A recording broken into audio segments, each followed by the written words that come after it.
good morning sa inyong lahat. Paalis na po kami ngayon. Papunta kami ngayon ng Cavite. At ang ating pong driver ay si Kuya Juen. Bakit? Sunday po ngayon. Rest day, rest day. Dito na po kami bandang CLA Mall. At guys, papunta tayo sa Cavite. I-check po natin ang bahay. Almost 2 weeks na po ang bahay. Simula ng pinagawa ay hindi ko pa po napapasyalan. Ang tumitingin po ngayon ay si Kumaring Aning at Paring Kiko. Unconditional. Pati si Mai. Si Mai at si Lenlen. Ayan, sila po ang aming tagatingin-tingin do sa gumagawa. At kung kamusta na ang gawa. Ngayon po, dadalhin po namin ang mga pintura na napili naming gulay. Surprise kung ano yung gulay na ilalagay natin doon sa bahay. I-check din natin yung mga gawa. Ayan, at kung ano pa mga kulang. Hindi biro magpagawa ng bahay. Akala mo kumpleto na materyales, pero pag ginagawa na marami pa palang kulang. Ayan nga guys, biyahe po muna, biyahe. Kasama po natin si Weiji at saka si Wendell Jun para bumisita. Ito na po ang pinakanggala namin, ang pumasyal sa pinapagawang bahay. At hindi po biro dahil mahal na po ang gasolina ngayon. Kaya gawin na lang natin itong parang pasyal para i-enjoy natin at hindi maramdaman yung gastos sa pamasahe. Kung magko-commute naman, halos ganun din ang magagastos. Maganda yung may sasakyan ka, meron kang nabibitbit na mga bagay-bagay na hindi mahirap pagka nag-commute. Ayan guys, biyahe muna tayo. Bibilangin natin ang oras. Minsan, inaabot kami ng 2 to 3 hours. Depende po sa sitwasyon. Kung medyo traffic sa bandang Los Baños lang naman po lagi talaga na tayo natatraffic. At ang daan po natin ay laging bukal para iwas pa sa ibang traffic sa bandang Calamba. Ayan guys, maya lang ipapakita namin sa inyo kung ano ang result ng pagkaka-repair or pagkaka-renovate ng ating paupahan. Pangalawang tao na ang kausap namin.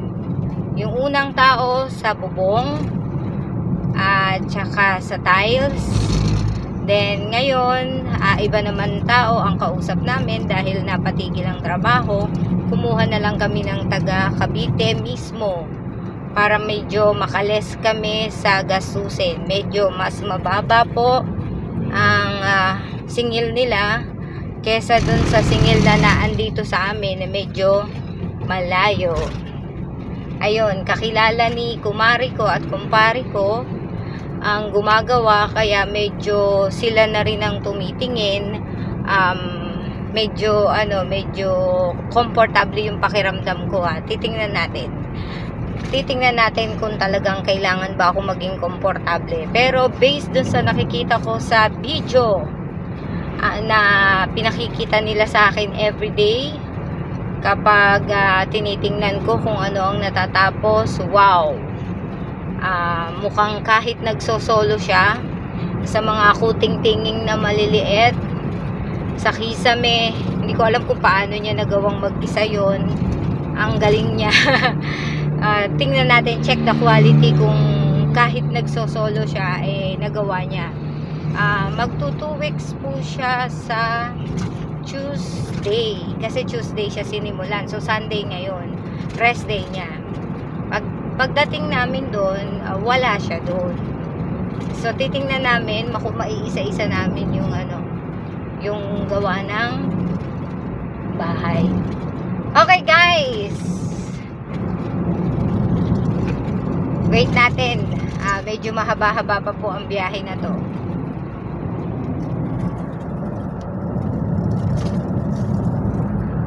Hello, good good morning sa inyong lahat. Paalis na po kami ngayon. Papunta kami ngayon ng Cavite. At ang ating pong driver ay si Kuya Juen. Bakit? Sunday po ngayon. Rest day, rest day.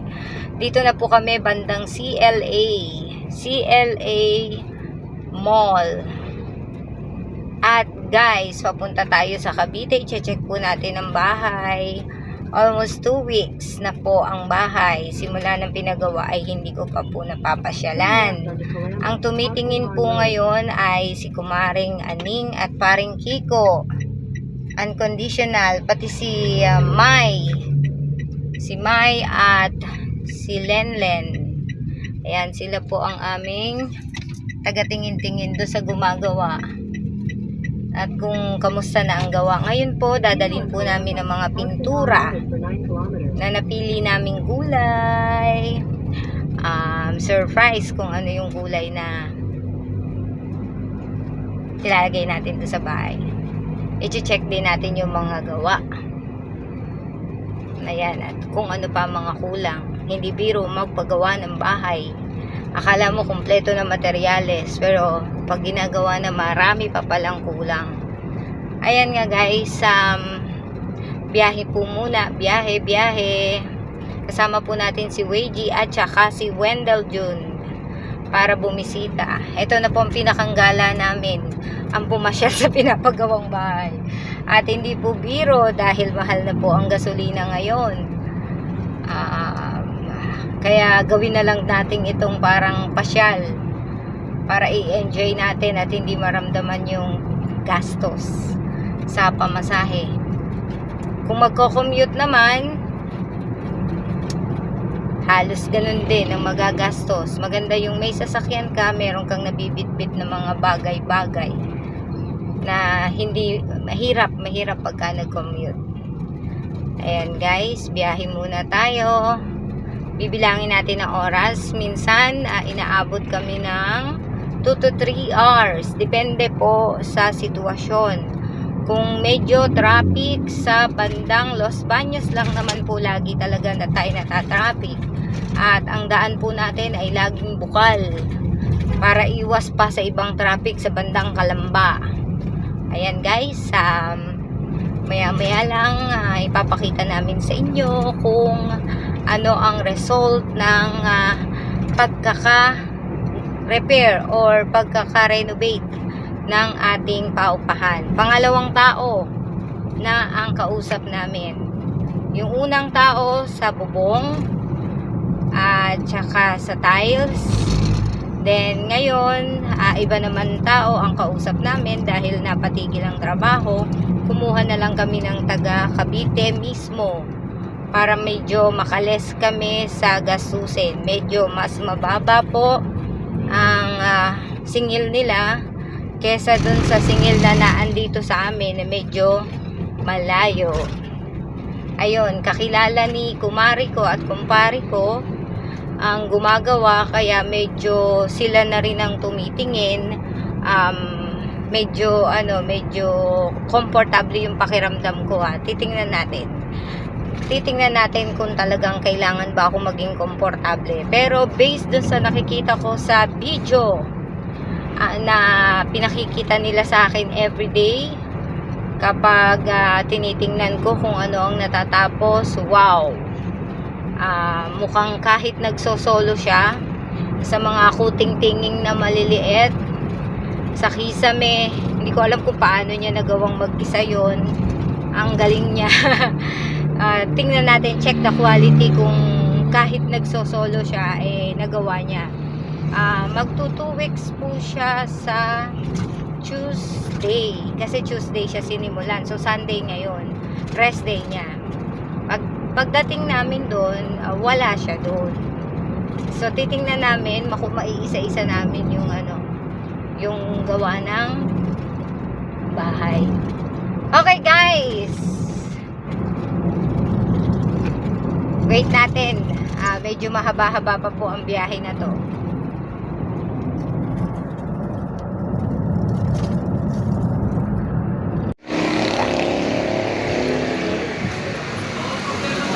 Punta muna tayo dito sa Bukupan. Bibili muna tayo ng pasalubong at saka pangmerienda sa sasakyan.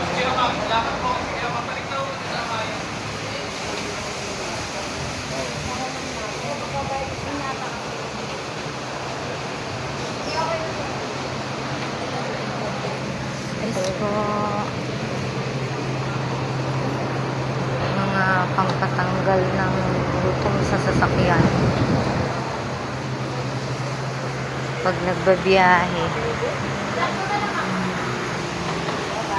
Dalawa pong buko pa, yung isa slide.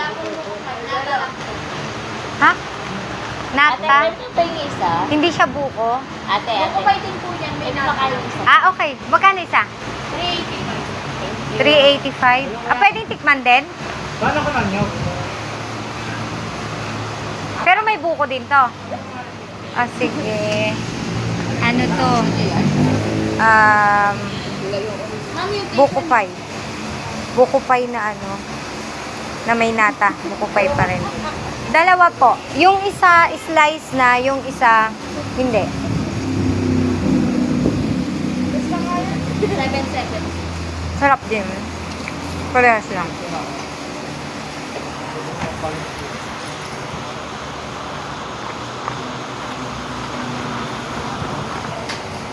Wala ng payment na yun. Ako na po. Sinubo ko na lahat yung pre-tail. Chop talaga siya. Sinamahan na nila ng nata. Naiihi ako. Na. Babalik ko lang muna ito sa kotse.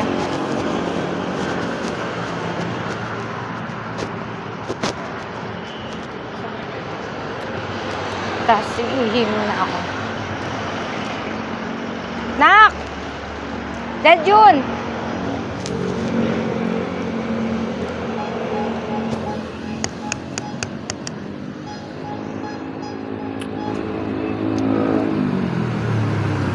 Magsi-CR ako.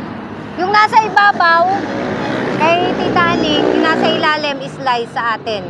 Iihi lang ako ha. Hindi ako makaihi eh. Dito na kaming bandang Cavite. Guys, malakas ang ulan. Kanina pa po, ngayon ko lang po ito na ano. Dito sa Cavite, malakas ang ulan. Guys, medyo dito sa bandang Cavite, medyo malakas na po ang ulan.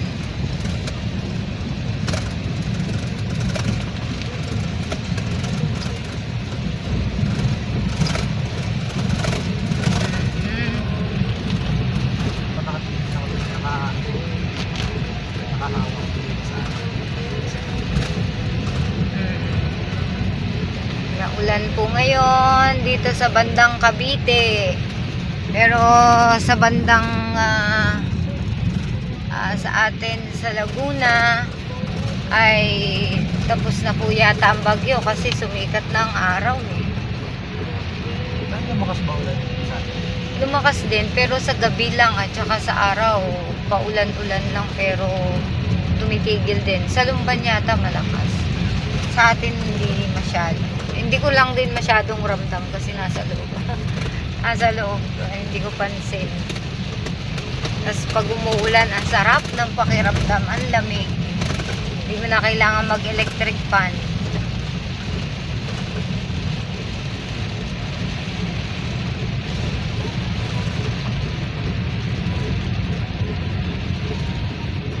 Yan, ang toks-noks. Ratilis? Okay lang pag hindi mapangisi. Hindi naman talaga mapanghi yung ano. Kasi minsan hindi na aso pag talaga. Pag ay mga nalalaglagan dinadampot nyo. Ulan. Nag-withdraw kami. Medyo ambon-ambon na lang naman. Hindi na kasing lakas. Kaya nung ako ay nag-withdraw, hindi ako gumamit ng payong. Nag-aalala kasi ako sa payong. Baka mabasa. Medyo nabasa lang din ako ng konti. Pero at least yung payong ko hindi nabasa.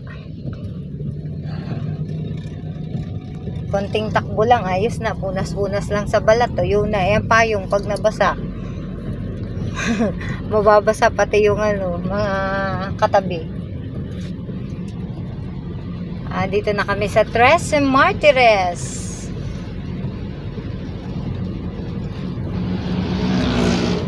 Marami ng pagbabago sa Tres Martires.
Ang hinahabol nila yung garahe.